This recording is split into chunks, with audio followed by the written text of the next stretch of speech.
Smart phone വിപണിയിൽ ഐഫോണിന്റെ ആധിപത്യം അവസാനിക്കുന്നതായി കണക്കുകൾ. മാർക്കറ്റ് റിസർച്ച് സ്ഥാപനമായ IDCയുടെ റിപ്പോർട്ട് പ്രകാരം സാംസങ് ആണ് വിപണിയിൽ ഒന്നാം സ്ഥാനം കൈയടക്കിയത്. ഇതോടെ ഒന്നാം നമ്പർ സ്മാർട്ട് ഫോൺ എന്ന ഐഫോണിന്റെ ഭരണം അവസാനിച്ചിരിക്കുകയാണ്. 2024 ആദ്യ പാദത്തിൽ 20.8% വിപണി വിഹിതവുമായി സാംസങ് 60.1 ദശലക്ഷം യൂണിറ്റുകളാണ് കയറ്റി അയച്ചത്. അതേസമയം ആപ്പിളിന്റെ കയറ്റുമതി 10% കുറഞ്ഞു. അവർ കയറ്റുമതി ചെയ്തത് 50.1 ദശലക്ഷം യൂണിറ്റുകളും. കഴിഞ്ഞ വർഷം ഇതേ പാദത്തിൽ ആപ്പിൾ 55.4 ദശലക്ഷം ഐഫോണുകൾ കയറ്റി അയച്ചിരുന്നു.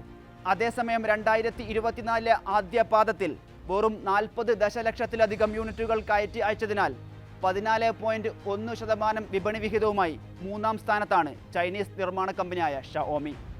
കഴിഞ്ഞ 2 വർഷമായി അനുഭവപ്പെട്ട വലിയ തകർച്ചയിൽ നിന്നും ഷവോമി ശക്തമായ തിരിച്ചുവരവാണ് നടത്തിയത്. സാംസങ്ങും ആപ്പിളും വിപണിയുടെ ഉയർന്ന തലം കൈവശം വെക്കുമെങ്കിലും ചൈനയിലെ ഹുവാവൈ കമ്പനിയുടെ തിരിച്ചുവരവും ഷവോമി, വിവോ, ഓപ്പോ, OnePlus തുടങ്ങിയവ സൃഷ്ടിക്കുന്ന വെല്ലുവിളികളും വിപണിയിൽ പ്രകടമാണ്.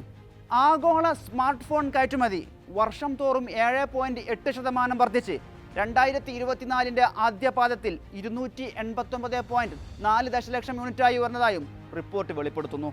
ഗാലക്സി S24 സീരീസാണ് ഈ വർഷത്തിന്റെ തുടക്കത്തിൽ സാംസങ് അവതരിപ്പിച്ചത്. വൻ വരവേൽപ്പാണ് ഈ മോഡലുകൾക്ക് ലഭിച്ചത്. മുൻ പതിപ്പുകളോട് കാഴ്ചയിൽ സാമ്യതയുണ്ടെങ്കിലും പുതിയ ഹാർഡ്വെയറുകളാണ് ശ്രദ്ധേയമാക്കുന്നത്.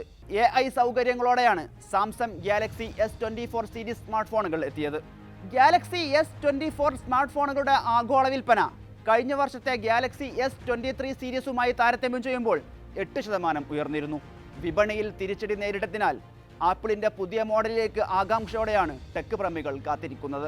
പതിവ് പോലെ സെപ്റ്റംബറിൽ ഐഫോണുകളുടെ പുതിയ മോഡലുകൾ അവതരിപ്പിക്കും. സാധാരണ, സ്റ്റാൻഡേർഡ്, പ്ലസ്, പ്രോ മാക്സ് എന്നിങ്ങനെ 4 മോഡലുകളാണ് ആപ്പിൾ അവതരിപ്പിക്കാറ്.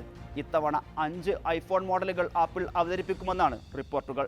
കൂടുതൽ പുതുമകളോടെയാണ് ആപ്പിളിന്റെ ഏറ്റവും പുതിയ ഓപ്പറേറ്റിംഗ് സിസ്റ്റം iOS 18 എത്തുന്നത്. AI ഫീച്ചറുകളാണ് പ്രധാന പ്രത്യേകത. AI പ്രത്യേകതകൾക്കായി അമേരിക്ക കേന്ദ്രമായി പ്രവർത്തിക്കുന്ന ഓപ്പൺ AIയുമായി ആപ്പിൾ കൈകോർക്കുന്നുവെന്ന റിപ്പോർട്ടുകളും സജീവമാണ്.